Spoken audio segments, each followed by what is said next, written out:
To me, the laser musket has always been one of the defining weapons of Fallout 4.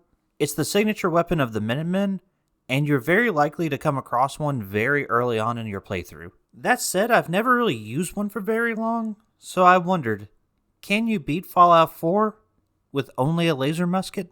Now, the rules for this run are very simple. The only weapon I'm allowed to use is the laser musket. And although it's not necessarily against the rules, I did decide to not use power armor for this run just to give it a little extra challenge. But that's all for the rules. If you want to see more Bethesda and Pokemon challenge content, be sure to go down and click that subscribe button. Every subscriber helps out this channel tremendously, but without further ado, let's get on into the run. Creating my character before the apocalypse, I named myself Mystic and do something with my special stats. Honestly, I just wanted a high enough charisma for Lone Wanderer, and a high enough endurance for toughness, and then I just kind of started assigning the rest of my points wherever I felt like it at the time. Now, some of you may be noticing a glaring issue in my stat spread, considering I'm using an energy weapon. And don't worry, I did end up figuring it out before I left the vault. But for now, let's just say that 1 in intelligence represents my actual intelligence when coming up with this stat spread. Anyway, the rest of the intro plays out as normal, and I head on to the vault to become a popsicle for the next 200 years. And on my way out of the vault, I do the thing where you trap the rad roaches behind the door and then wait until they lose interest so you can grab the Pip-Boy. And then before making my way out into the wasteland, I do 2 things. First, I drop a save at the vault exit so I don't have to replay the intro every time I do a challenge run in this game from here on out. And secondly, I fix my special stats by moving what I had in luck over to intelligence, so I can get the science perk and actually upgrade my laser musket. Alright, so making my way out into the wasteland, I skip right over Sanctuary and go straight to the Museum of Freedom to get my weapon. Now, there's always a guaranteed laser musket on this dead Minuteman here in front of the Museum of Freedom, so I just run in, take all the incoming fire from the raiders, and grab it. Now at this point I have my weapon. I could keep on going, go on about my day, but I figured if I'm using their signature weapon, might as well side with the Minutemen for this run. The game would end up having other ideas, but we'll burn that bridge when we get to it. For now, I just turn back around, take out the raiders, and head on into the museum to save Preston. Now, in a normal playthrough at this point, you go up to the roof and grab the power armor and the minigun so that you can take out the raider reinforcements and the Deathclaw. But remember, I'm not using power armor and I can only use this laser musket, so I just walk back out the front door. And the funniest part about doing things this way is that the dialogue actually still plays as if you came out on the roof. Like, the raider says, "Hey boss, we got someone up here," when they, objectively speaking, do not have someone up there. But anyway, at this point, I'm running very low on ammo and don't even think I can take out the raiders, let alone the Deathclaw, so I very bravely run away. I'm making my way to find some more ammo for the laser musket, and y'all, I had the hardest time finding ammo at this point. I checked with Carla, she had none. I checked with Trudy, she had none.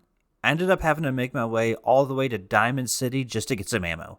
Now, I know I don't really use energy weapons that often, but I really don't remember fusion cells being this hard to find in the early game. Someone who knows a little bit better, let me know down in the comments if this is normal or if I just got insanely unlucky. But once I get my ammo, I make my way back to the museum to make short work of the raiders and honestly make pretty short work of the Deathclaw too. I knew the laser musket was kind of powerful for the early game, but I didn't realize it would be this good. Like, I was taking out large chunks of the Deathclaw's health when I could hit it, that is. Because at the end of the day, it doesn't matter how good the weapon is, I'm still me, and I'm bad at first-person shooters, so I'm missing like half my shots. But I take down the Deathclaw relatively quickly, go in and talk to Preston, getting some more fusion cells, and then, in a complete left turn, go and make my way to Arcjet with Paladin Dance. Ammo's still my biggest problem, and it will be for about the first half of this run. So I figured I would go with Dance to Arcjet so that I could get the fusion cells off of the synths. Also, I figured having access to the Brotherhood of Steel's Quartermaster after the Pridwin shows up wouldn't be the worst thing in the world. So yeah, that means once again, I'm gonna grit my teeth and join the Brotherhood of Steel. At least I don't have to side with them. Coming out of ArcJet, I have about 500-ish fusion cells, and I figure that'll be enough for the time being, so I make my way back to Sanctuary. I upgrade my laser musket to a 4-crank, set up Sanctuary for Sturgis, and then take on some settlement quests for Preston.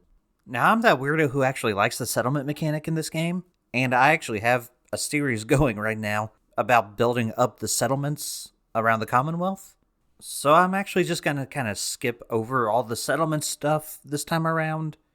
Just know I got settlements for the Minutemen, and became the general of the Minutemen, and did all of the normal Minutemen stuff. And while I was doing all of those settlement quests and all that, I also decided to do some side questing. I was just having a lot of fun. This laser musket was putting in a lot more work than I thought it was going to. So I figured I would put it to a test and take out the super mutants that were guarding Rex and Strong, and yeah, I blew right through them. Like, I honestly had to check to make sure I was playing on normal and that I hadn't accidentally lowered the difficulty, because I was one-shotting super mutants. I knew the laser musket wasn't a bad weapon, but I had no idea it was going to be this good. That said, I was very quickly taken down off this power fantasy when I ran across Fist with his minigun. He drained my health bar so quickly with that minigun, and I had to run away, hide around the corner, do some stim packs, and just kind of take pot shots when I could. But eventually I took him down, and then I saved Rex and Strong, sent Strong off to Sanctuary, and then made my way to save Nick. The Triggermen are basically just raiders with slightly better weapons, so they really didn't stand too much of a chance, and I even got this across the room one-shot sneak attack on Dino. When I get face to face with Skinny, I don't even give him a chance to talk, I just start shooting. Once I'm out of there, I go and search Kellogg's house, and then make my way to Fort Hagen. I was glad to be fighting Synths because I was once again running low on ammo, and each one dropped more fusion cells than it took to take them out. Once I found Kellogg, I gave him the Skinny Malone treatment, and then took out his brain chip, heading out and seeing the Pridwin fly overhead. Before continuing on with the main quest, I decided to head on up to the Pridwin so I could see what Proctor Tegan had for sale, and had to meet the entire Brotherhood of Steel in order to open up his shop. But once I had met everyone and opened up his store, I bought some fusion cells and some combat armor. Then I decided to continue the main quest and run straight through Kellogg's memories, and after that, made my way back to Sanctuary to continue the Minutemen's quest line. Or so I thought. Yeah, remember when I said earlier that I had planned to side with the Minutemen, but the game had other ideas? Yeah, this is what I was talking about. For some reason, no matter how many settlements I had, and no matter how many settlement quests I had done for Preston, the game would not progress to the point of taking back the castle. This is a required quest for the Minutemen's quest line, so without being able to do this, I can't side with the Minutemen for the main quest. So now I needed to figure out who I wanted to side with. I pretty quickly landed on siding with the Institute for this run. For one, I've never done it before. And for two, I do know that the final mission for the Institute is more difficult than the final mission for the other factions. And since the laser musket was actually doing really good and putting in really good work, I figured I would give myself that extra challenge. So naturally, the next step for me was joining the railroad. Yeah, so it actually does make some sense why I'm doing this. I was just very paranoid about running out of ammo. And just like with ArcJet, the mission to join the railroad is a very good way to get fusion cells because you're fighting synths. After doing that, it was finally time to head into the glowing sea. I just ran straight through, not stopping to fight anything, until I got to the Deathclaw that's outside of Virgil's cave.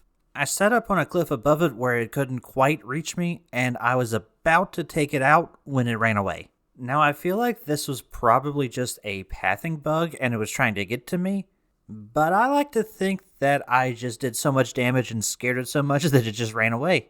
Once I had spoken with Virgil, it was off to Green Tech to deal with the Courser. The Gunners are only slightly stronger than the Triggermen, which are only slightly stronger than Raiders, so they really didn't put up too much of a fight on my way up. Don't get me wrong, the one with the missile launcher managed to kill me a couple times, but that's to be expected when you're running through this place. The Courser got the same treatment as Kellogg, didn't even wait for him to start talking, I just started blasting. And honestly, the most difficult thing about this fight was his use of Stealth Boys. And not for the reasons you might think. I could see him fine. I've played these games more than enough to be able to make out the outline of someone using a stealth boy. My problem was that I just kept missing him, because once again, I'm just bad at first-person shooters. Now, normally when I can't seem to hit someone because I don't have the skills in the game, I can use VATS in these games in order to have kind of an auto-aim. But when that enemy's using a stealth boy, VATS doesn't work. So I had to rely on my own skills, and I missed him pretty much with 75% of the shots I took. Eventually, both his stealth boys ran out, so I was able to use VATS again, and I took him down pretty quickly at that point, but it was still pretty annoying. Now it's time to get into the Institute. I can't side with them for the run, but I did use the Minutemen in order to get me into the Institute. And getting into the Institute, I finally found my son. No, not him. Yep, him. Then I got to working for the Institute. I made my way to the Libertalia so that I could reclaim a rogue synth that had become the leader of a raider gang.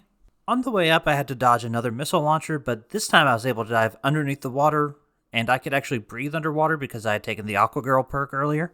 So there was nothing that most of the raiders could do, so I just made it to the top, reclaimed Gabriel, took out the couple of raiders that were there for backup, and made my way back to the Institute. Next up was the Battle of Bunker Hill, but because I had joined the Railroad and the Brotherhood of Steel before getting into the Institute, all three sides thought I was on their side, so no one was shooting at me. Well, this one random turret was, and I'm not entirely sure why. But I didn't want to anger any of the factions, so I just ran past it without firing back. I didn't know if destroying it would get the Railroad mad at me or what. But I reclaimed all the synths. The Railroad let me just walk out after doing that, and I made my way back to the Institute. Next up is Mass Fusion, and I really didn't want to take the elevator ride down, so I just grabbed the keycard, jumped off the side of the building right into Good Neighbor, and made my way in through the front door of the building. For those of you who don't understand what just happened, if you angle your jump right, even if you're not in power armor, you can land inside the loading zone for Good Neighbor, and the loading screen will actually keep you from taking any fall damage. Once I was in the basement of the Mass Fusion building, I discovered that you can actually use this terminal here to go ahead and activate the Assaultrons early. By activating them now and going ahead and taking them out, I can make it to where all I have to deal with after grabbing the Beryllium Agitator is the Sentry Bot. After dealing with that and fighting my way out of the building, I headed back to the Institute, played around with the radio for a little bit, and then made my way to assault the Brotherhood's base. The first part of the assault is the hardest part, because you're essentially taking on the entire Brotherhood of Steel by yourself. The Initiates, Scribes, and any Knights that weren't in power armor usually went down in about one shot, but it was the Knights in the power armor that proved to be the biggest challenge. I could deal alright damage to them, but it was taking about 5 shots to take most of them out, and they had Gatling lasers.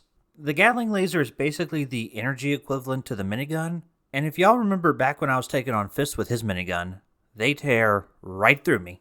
I eventually decided my best bet was just to kind of make it a war of attrition, grind them down, take cover behind this downed airplane here, and just kind of peek out and take pot shots at them. Every once in a while, they'd send a Brotherhood soldier around to flank me, but it was never any of the ones in power armor, so I was able to just take them out in 1, maybe 2 shots at most. And eventually I took out enough of the Knights to clear a path for me to shut down the generators. Things got a lot easier once I shut down the generators because backup started to come in, so I made my way up to Liberty Prime, protected the synth virus while it was hacking into the system, and watched Liberty Prime take down the Pridwin, beating Fallout 4 with only a laser musket. Well, that was a fun, simple run. Honestly, I didn't really expect the laser musket to be that good. If you're new to the idea of challenge runs in these games, and you want to try one out for yourself, this is actually a really good one for you to do as your first one. Like, yeah, it definitely was more challenging than just a casual run of the game, but it really wasn't particularly difficult. The most difficult part was actually in the first half of the game, and that was just ammo management. And honestly, if you're better at shooters than I am, and you actually hit all of your shots, that might not be as big of an issue for you. But other than that, I really don't have much to say about this run. Like I said, it was just fun, simple, just a good time. A little channel update for you, though. My last video before this one was actually a Pokemon video. And y'all really seemed to like that. I guess there was some crossover between Bethesda fans and Pokemon fans. So what I think I'm going to do moving forward is for my regular scheduled videos, I'm going to actually alternate them, one Pokemon and then one Bethesda. That way it should schedule out to where you're getting one Pokemon video, one Bethesda video each month, since I do videos every other week. Now, of course, there's still going to be special videos thrown up every now and then. I'm actually about to go start work on voiceover for my finale for my 100 Days of Stardew Valley once I finish this video. So be expecting that to come up sometime this month. I figured it was about time, considering I stopped doing the daily shorts about 4 months ago now. So that'll be up sometime this month, and then my next regular scheduled video will be a Pokemon video. It'll actually be in Pokemon Emerald, and I am having a lot of fun with it, and I'm very excited for what it's going to be. I'm going to be trying out something a little bit different with it and adding some more narrative elements as opposed to just doing a straightforward challenge run video. I'm just kind of barely getting started on it right now, but it is proving a lot of fun to make, and hopefully y'all end up having as much fun watching it as I have making it. But that's all for this video. Be sure to go down and like and subscribe, all that good stuff. And until next time, bye!